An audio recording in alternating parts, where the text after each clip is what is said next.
여러분, 우리가 살아가는 인생의 목적이 뭘까요? 인생의 목적, 좀 거창한 질문을 말씀 시작 서두에 여러분께 드립니다. 고대 그리스 철학자 아리스토텔레스가 행복이라고, 우리 인생의 목적은 행복이다, 그렇게 말을 했죠. 뭐 꼭 철학자의 말을 빌리지 않아도 많은 사람들이 우리 인생의 목적은 행복이다, 그렇게 말들 하고 고백합니다. 그러나 오래전부터 크리스찬들은 인생의 목적은 하나님의 영광을 위해 사는 것이다, 그렇게 대답하곤 합니다. 사도 바울이 너희는 먹든지 마시든지 무엇을 하든지 다 하나님의 영광을 위해서 하라, 뭐 그렇게 말씀하셨기 때문에 이런 크리스찬들의 고백이 틀린 말이 아니죠.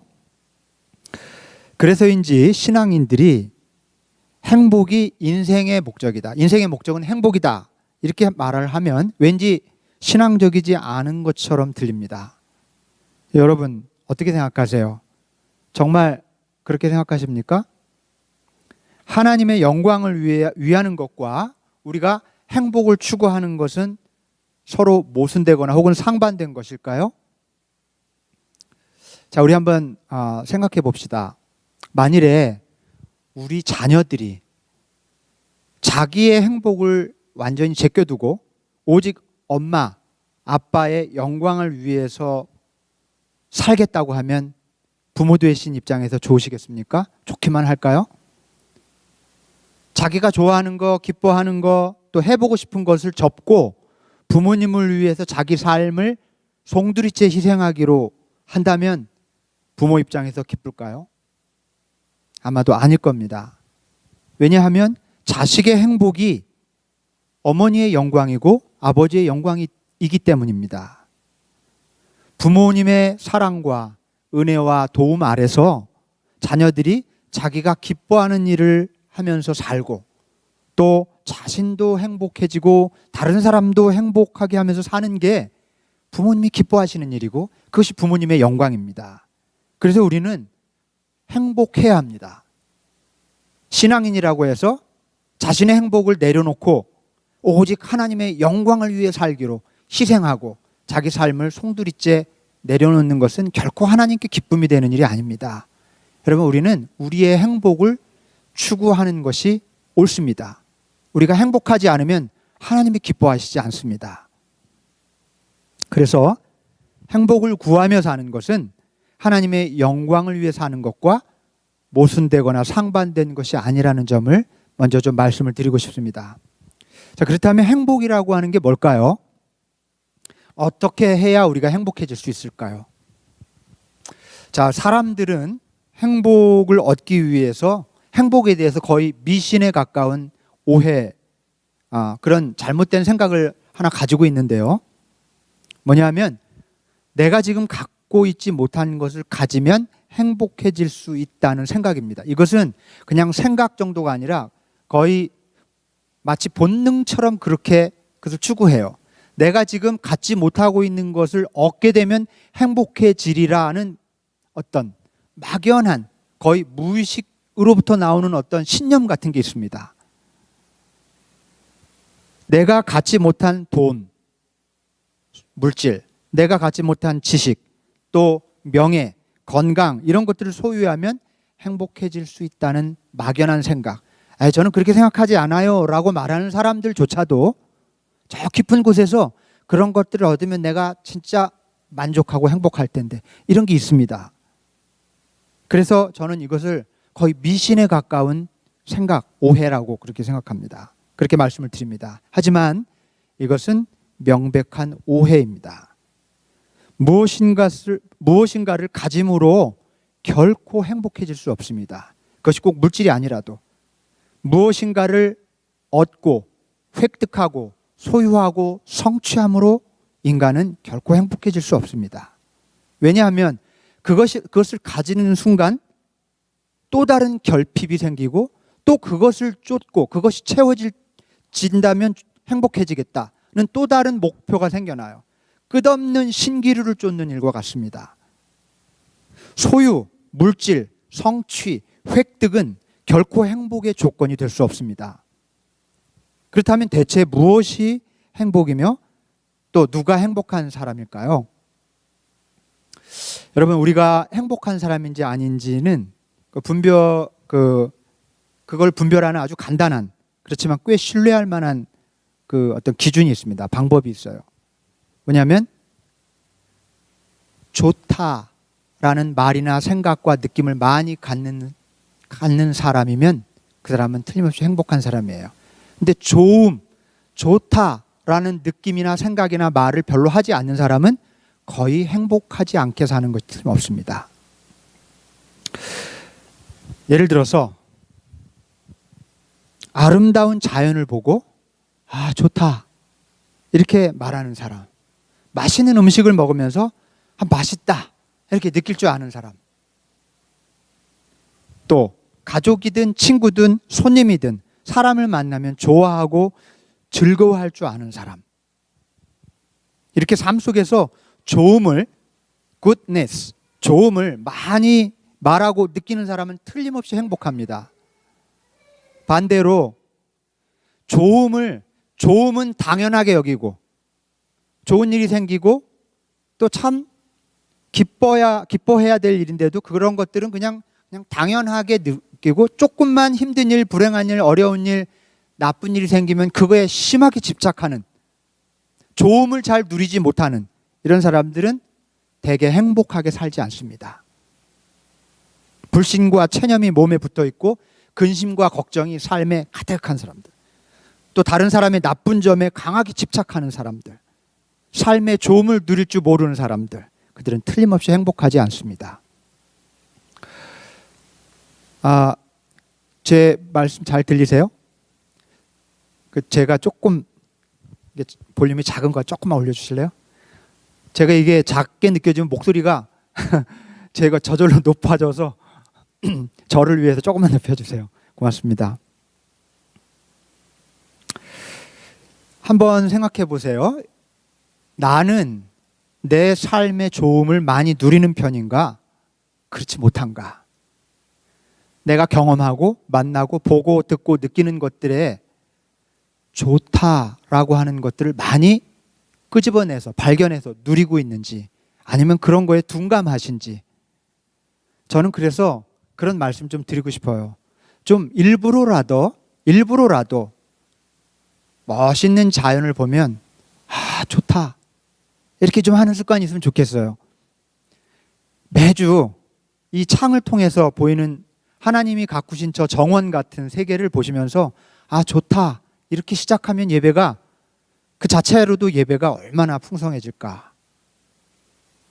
내가 오늘 만나는 이 사람 손을 잡고 악수하면서 참 좋다, 그런 마음을 좀 불러일으키시고, 음식을 먹을 때 떡볶이를 먹든 김밥을 먹든 스테이크를 먹든 아, 맛있다, 좀 싱거워도 이 싱거운 맛이 나를 좀 더 건강하게 해줄 거야 뭐 그런 좀 좋음을 누릴 수 있는, 기왕이면 어떤 사물이나 사태나 사건에는 좋음과 나쁨이 같이 있어요. 무엇을 찾아 누릴 것인가는 우리 선택에 달려 있거든요. 행복하게 살아가는 비결이에요. 왜 거기서 굳이 나쁨을 선택합니까? 좋음을 선택해서 누리라는 겁니다.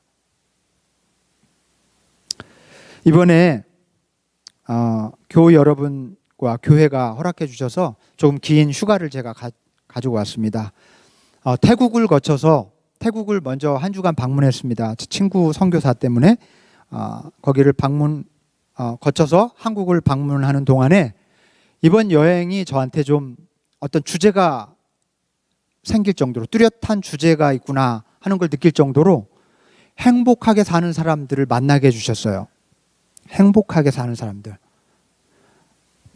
태국에서 그 선교사로 활동하는 친구와 신학교 때 4년 동안 붙어 다녔던 친구인데 어떻게 하고 제가 또 캐나다로 오고 뭐 이런 과정에서 좀 연락이 끊겼다가 아주 오랜만에 한 1년 전부터 연락이 닿으면서 꼭 한국을 방문할 때 좀 다녀가라고, 그래서 이번에 들렀던 겁니다. 그래서 아주 정말 반갑게 만났어요.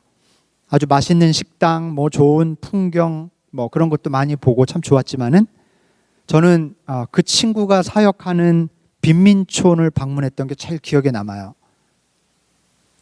근데 선교지가 좀 독특하더라고요. 이 선교사, 제 친구인 그 선교사님만 사역하는 게 아니라 그런 동남아시아 쪽에는 같이 이렇게 동역을 하는 선교사들이 있더라고요. 그래서 이 친구가 거기서 현지 이민자들을 위한 교회도 하고, 또 섬이나 굉장히 오지에 있는 태국의 그 원주민 지역에 교회를 세우는 일도 하고, 또 파타야, 방콕 지역의 빈민촌 사역도 하는 거예요. 여러 가지 사역을 하더라고요. 그래서 동역자가 필요해요. 근데 그 빈민촌 사역을 동역하는 평신도 선교사가 있었습니다. 그 사람을 만났어요. 젊은 부부인데 아주 키도 크고 잘생기고 아내도 아주 아름답게 아주 멋있는, 누가 봐도 아주 도시적인 분위기가 나는 그런 분이었는데, 이 남편분이 누구였는가 하면 우리나라 골프 선수, 국가대표 선수였어요. 골프. 그리고 프로리그에서 활동을 하시던 분이에요. 참 멋지더라고요. 그런데 이분이 우연히 가족과 함께 태국을 여행을 왔다가 주일이 되자 교회를 찾다가 이 친구 선교사가 하는 교회에 온 겁니다. 그래서 예배를 드리는 중에 전혀 의도치 않게 강한 끌림을 받았다는 거예요. 그래서 한국으로 돌아와서 이게 뭘까? 그래서 고민을 하다가 결심을 하고 한국에 있는 집과 프로리그의 프로 선수로서의 자기 직업과 이런 것들 전부 접고 그 친구 선교사를 도우며 살기로 결심을 하고 태국으로 다시 돌아와서 가장 힘든 사역, 빈민촌 사역을 하기로 결심을 하고 함께 동역을 하고 있었던 거예요. 뭐 이런 간증 어떻게 보면 흔하게 들을 수 있는 것일지도 모르겠습니다. 선교 사역제 늘 그런 분들이 계시니까요. 근데 제가 막상 직접 그런 분을 만나고 보니까 정말 고개가 절로 숙여졌습니다. 생각해 보세요. 프로리그에서 골퍼로 살고 있다고 하면 명예와 돈이 보장된 삶이죠. 그렇죠? 그런데 그거를 접는다는 게 쉬울까요? 그 아내는 그게 얼마나 또 반대할 수 있잖아요. 그런데 아내가 오히려 적극적으로 당신이 그렇게 끌리면 그렇게 하자, 그렇게 했답니다. 끊임없이 뭔가 그 경쟁 속에서 피곤하고 지치고 이게 뭘까 하는 그 스트레스가 사실 이 사람의 삶을 많이 이렇게 힘들게 했던 것 같습니다. 그러니까 이런 기회에 이게 하나님의 부르심이라고 믿고 정말 정반대에 내려가는 삶을 선택했던 거죠. 그런데 이분이 그렇게 저한테 고백합니다. 자기 인생에서 가장 행복하대요. 이게 무슨 역설입니까? 다 버리고 빈민들과 함께 사는데, 제가 빈민촌 지역을 같이 이렇게 좀 돌아다녀 봤어요. 40도에 가까워요. 섭씨. 한 몇 도 됩니까? 150도? 아니 105도? 110도? 예. 페른하이트로 그 정도 될 겁니다. 얼마나 더운지, 습도도 강하고요. 그런데 이상하게 그 빈민촌은 그걸 왜 양철 지붕으로 집을 짓는지 몰라요. 그 달궈지면 그냥 스팀이죠, 스팀. 완전 너무 더운데 지붕이 양철, 또 벽도 양철로 이렇게 되어 있어요. 그런 집에 모여서 그 사람들끼리 모여서 성경 공부를 하고 땀을 뻘뻘 흘리면서 같이 그 대화를 나누는 그런 모습에 얼마나 감동이 되던지요. 여러분, 확실히 행복은 뭘 소유했느냐가 아니라 어떤 존재로 사느냐에 달린 것 같습니다. 에리히 프롬, 여러분 잘 아시죠? 에리히 프롬이라는 사회학자, 그리고 심리학자, 사회심리학자죠. 소유냐 존재냐라는 책을 썼죠. 거기서 그 사람이 한 말이 그겁니다. 소유지향적인 존재로 사는 사람들이 있고 존재지향적으로 사는 사람이 있다는 거예요. 소유지향적으로 사는 사람은 결코 행복해질 수 없다는 겁니다. 비근한 예죠. 이 평신도 선교사 두 분은 돈과 명예를 가졌던 시절에는 느낄 수 없었던 행복을 가난한 사람들과 함께 살면서 느낀다고 했습니다. 정말 행복해 보였어요. 그리고 또 한국에 들어와서 한 친구 목사의 초대를 받아서 설교를 하러 갔습니다. 이 친구가 목회하는 곳이 아이러니하게도 제가 한국에서 안수 받는 게 아니라 처음 신학교를 졸업하고 목회를 나갔던 그 강원도 양양 지역이었습니다. 저는 떠나온 지가 벌써 20년 이상 됐지만 거기에 그 친구가 가서 목회를 하더라고요. 제 교회는 아니지만, 제가 했던 교회는 아니, 옆에 바로 바닷가 앞에 있는 교회였어요. 제법 그쪽 바닷가에서는 규모도 있는 그런 교회입니다.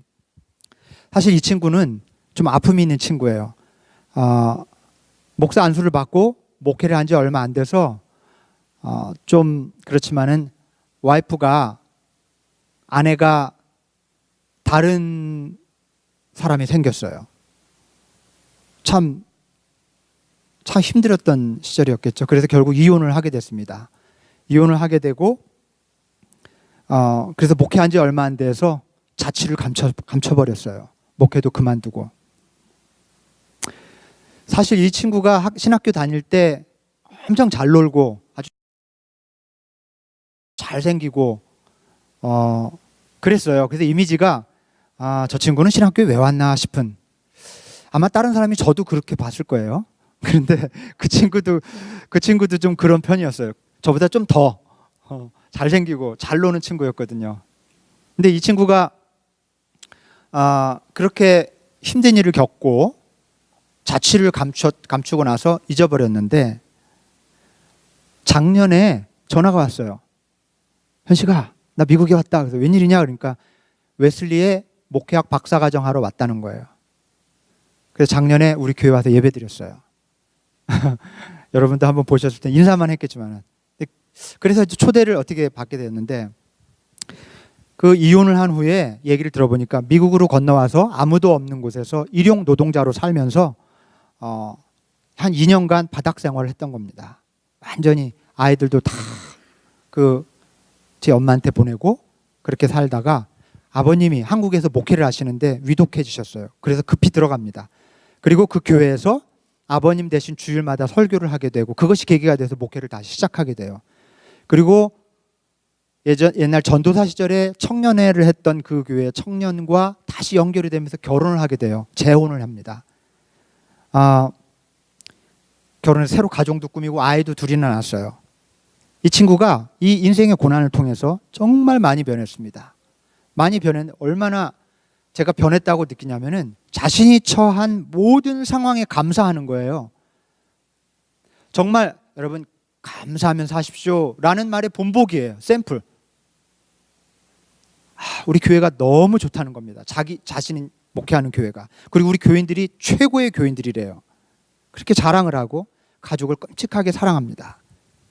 그리고 다른 사람에 대해서 뒷말을 전혀 하지 않아요. 뒷생각도 남겨두지 않습니다. 이렇게 말이나 생각을 이렇게 얘기하고 조금 남겨두는 게 사람들이 보통 있는데 그런 게 없습니다. 아주 정직해요. 그리고 감사하다, 행복하다는 말을 끊임없이 합니다. 그래서 제가 그 친구를 보면서 새삼 그런 걸 느꼈습니다. 사람은 행복한 여건이 갖추어질 때 행복해지는 게 아니라 조금 부족해도 자기 삶에서 누릴 수 있는 좋은 것을 최대한으로 누릴 때 행복해지는 것이로구나. 거의 삶을 포기하고 불행하게 살았던 친구가 이제 행복하게 사는 게 뭔지 너무 잘 아는 사람처럼 그렇게 보였습니다. 정말 그 친구의 삶의 여건이 다른 사람보다 유난히 행복한 여건이라고 저는 보지 않아요. 그 친구가 어려움을 통해서 다시 삶을 시작하고 다시 목회를 시작하면서 삶 속에 있는 좋음을 찾아서 발견하고 감사하고 기쁘게 생각하면서 정말 멋있는 목회를 하고 있더라고요. 행복해 보였어요. 제가 한 사람만 더 소개하겠습니다. 또 행복한 사람. 이번에 또 제가 전부 계산을 쭉 해보니까 3주 동안 35명을 만났더라고요. 35명.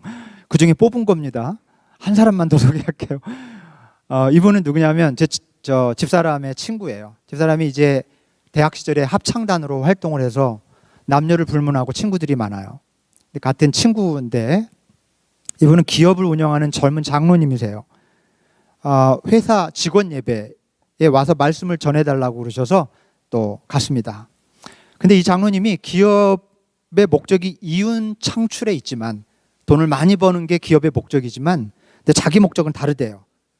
그 이윤을 부를 쌓는 데 사용하지 않고 좀 더 의미 있고 가치 있는 데 사용하고 싶다는 겁니다. 그래서 근데 되게 기업하는 사람들이 그런 생각들 안 하는 사람들 없을 거예요. 내가 이 사업을 잘해서 내가 돈을 많이 벌어서 좋은 데 써야지. 다들 그렇게 생각해요. 그런데 그게 항상 시제가 미래입니다. 나중에 돈 많이 벌면, 이만큼 벌잖아요? 그러면 나중에 돈 많이 벌면 기준이 계속 커지면서 평생 못하고 사는 거죠. 돈만 벌다가 끝나버릴 때가 많은 거죠. 근데 이분은 제가 볼 때 대기업이나 뭐 그런 정도는 아니지만 근데 벌써 시작하고 있는 겁니다. 그래서 직원을 채용할 때도 그런 그 일을 할 때도 언제나 그 점을 강조한대요. 돈을 버는 게 목적이 아니라 돈을 열심히 벌되 어떻게 나눌 것인가, 좀 더 의미 있는데 어떻게 쓸 것인가를 같이 고민하는 회사다.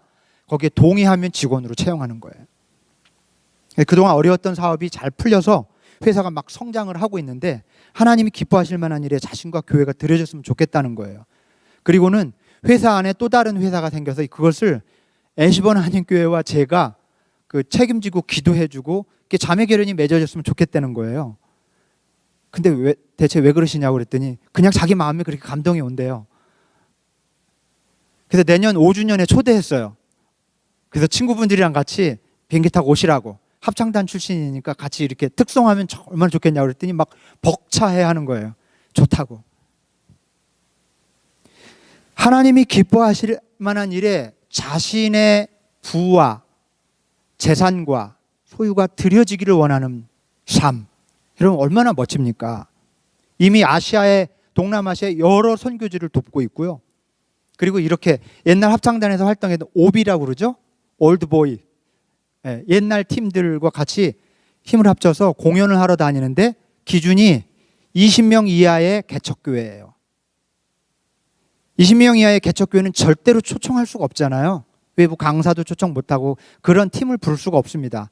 그것을 알고 가서 공연해 주는 거예요. 근데 자기들이 울고 온대요. 교인들이 너무 좋아하는 모습을 보고. 얼마나 귀합니까? 행복하게 살 줄 알아요. 이분이 하는 기업보다 100배, 1000배 큰 기업도 있을 텐데 그들의 오너보다 100배, 1000배는 더 행복하게 살아요. 참 아이러니하죠. 여러분, 행복은 얼마나 많이 소유하느냐에 달려있는 것이 아니라 내가 가진 것이 얼마이든지 그것을 어떻게 쓸 것이냐에 달려있다는 겁니다. 그것을 이 장로님이 보여주고 계세요. 자,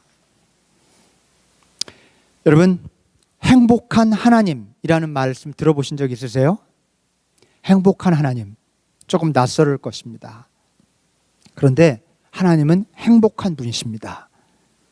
성경은 태초에, 오늘 우리 본문 말씀 같이 읽었는데요. 태초에 하나님이 천지를 창조하셨다는 말씀으로 시작하죠. 그리고 그 창조가 완성되었을 때 하나님은 매우 좋으셨고 그렇게 좋으셨기 때문에 행복하셨습니다. 창조 이전의 상태를 성경은 세 단어로 표현해요. 흑암과 혼돈과 공허. 혼돈과 공허와 어둠. 이 세 단어로 표현합니다. 하나님은 이 혼돈과 공허와 어둠으로부터 창조를 시작하셨습니다. 우리 한번 성경 공부 좀 해볼까요? 간단히.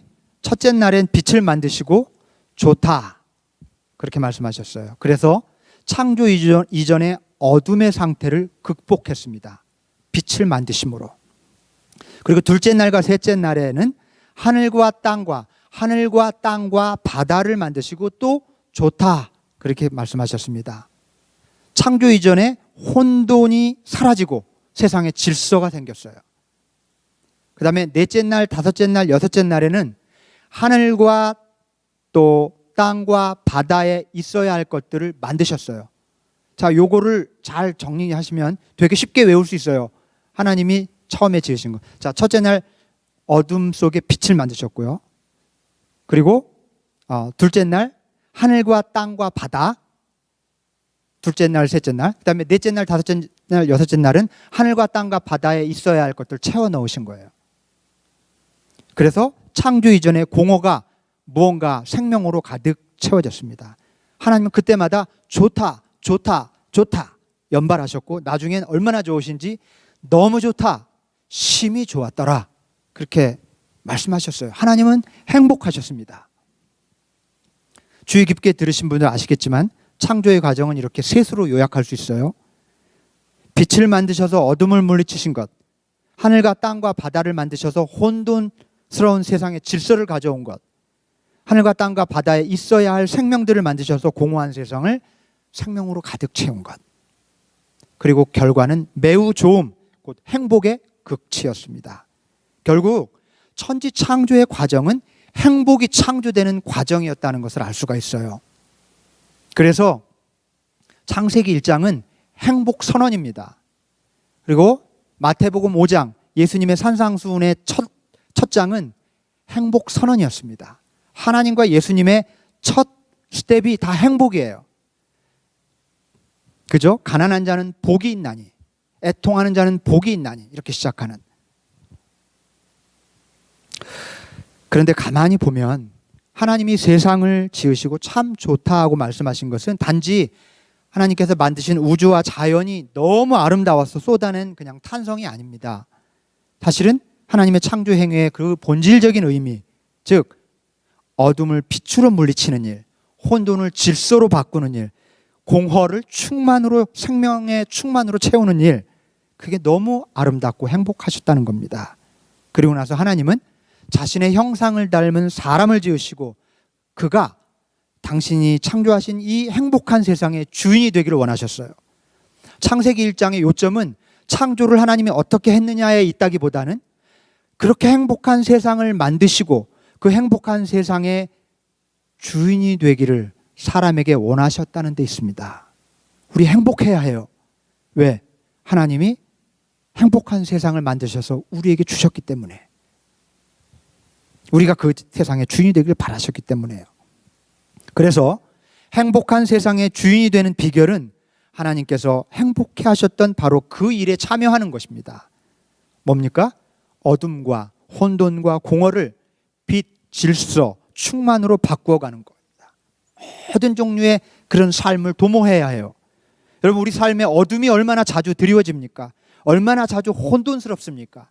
얼마나 자주 공허해집니까? 우리가 그런 것들을 만들어내기도 하고 주어지기도 해요. 그때마다 하나님을 믿는 사람들은 이 어둠을 빛으로 바꿀 줄 알아야 해요. 이 혼돈을 질서로 바꿀 줄 알아야 합니다. 이 공허를 생명으로 충만하게 만들 수 있어야 합니다. 그때마다 우리는 하나님의 창조 사역에 참여하는 것이고, 아 좋다 이렇게 탄성을 지르며 행복해질 수 있는 것입니다. 이런 일을 하며 살 때 우리는 행복해질 수 있어요. 이번 제가 한국 여행을 통해서 만났던 행복한 사람들, 그들의 공통점은 어둠과 혼돈과 공허의 삶을 빛과 질서와 생명의 충만으로 바꾸는 일에 기여하는 사람들이었다는 점이었습니다. 조금은 신학적인 그런 정리입니다마는 하나님이 창조하시면서 경험하셨던 그 좋음을, 그 굿네스를 저들도 자신들의 삶 속에서 경험하며 살기 때문에 그들이 행복했던 것입니다. 이제 말씀을 맺겠습니다. 우리 사랑하는 교회 여러분, 나 하나 잘 먹고 잘 살면 그게 무슨 재미입니까? 그죠? 우리가 열심히 살아서 나와 내 가족을 부양하는 일, 그거 중요한 일이지만 그게 우리 인생의 목적이라고 하면 조금 아쉬울 것 같지 않습니까? 열심히 돈 벌어서 노후를 편안하게 보내는 게 우리 인생의 목적이 될 수는 없지 않겠습니까? 물론 많이 벌고 높아지고 유명해지면 좋긴 좋을 겁니다만, 그러나 그래서 정말 우리는 행복해질 수 있을까요? 우리가 정해놓은 목표 지점에 다다르면 그 정상의 행복이 기다리고 있습니까? 전혀 그렇지 않죠? 행복은 결코 거기에 없습니다. 행복은 하나님께서 우리 삶에 이미 허락해 주신 좋음을 발견하고 그것을 마음껏 누리며 사는 데 있습니다. 적극적으로 누리며 사는 데 있어요. 그러므로 여러분, 내 남편, 내 아내의 좋음, 우리 교회, 또 우리 교우들의 좋음, 내 직장의 좋음, 내 친구들의 좋음, 내 삶의 좋음을 소중히 여기시고 발견하고 기뻐하시며 살아가실 수 있기를 바랍니다. 그리고 세상에 가득한 어둠과 혼돈과 공허, 우리 삶에 자주 찾아오는 이 어둠과 혼돈과 공허를 끊임없이 빛과 질서와 생명으로 바꾸어 가시기를 바랍니다. 그럴 때 우리는 참 좋은 삶을 살아갈 수 있고 또 그것이 우리 삶의 행복의 비결일 것입니다. 우리 모두 행복한 하나님의 자녀답게 날마다 좋다 그렇게 말하며 행복하게 살아가실 수 있게 되기를 주님의 이름으로 간절히 축원합니다. 아멘. 기도하겠습니다.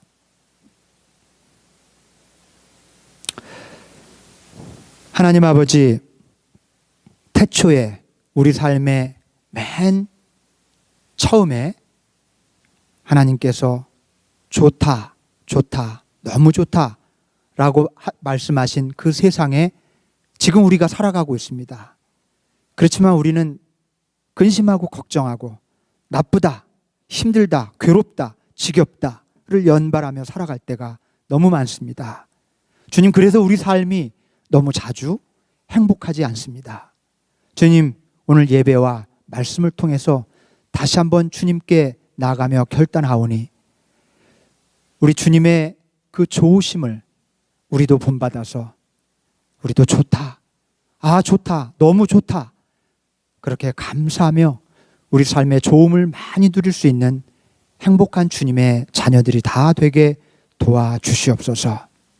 사랑하는 우리 애시번 한인교회 푸른나무 공동체의 모든 교우들이 행복해질 수 있게 하여 주시옵소서. 하나님의 자녀답게 삶의 좋음을 끊임없이 누리며 살아가는 복된 자녀들이 다 되게 하여 주시옵소서. 우리 주 예수 그리스도의 이름으로 간절히 기도하옵나이다. 아멘.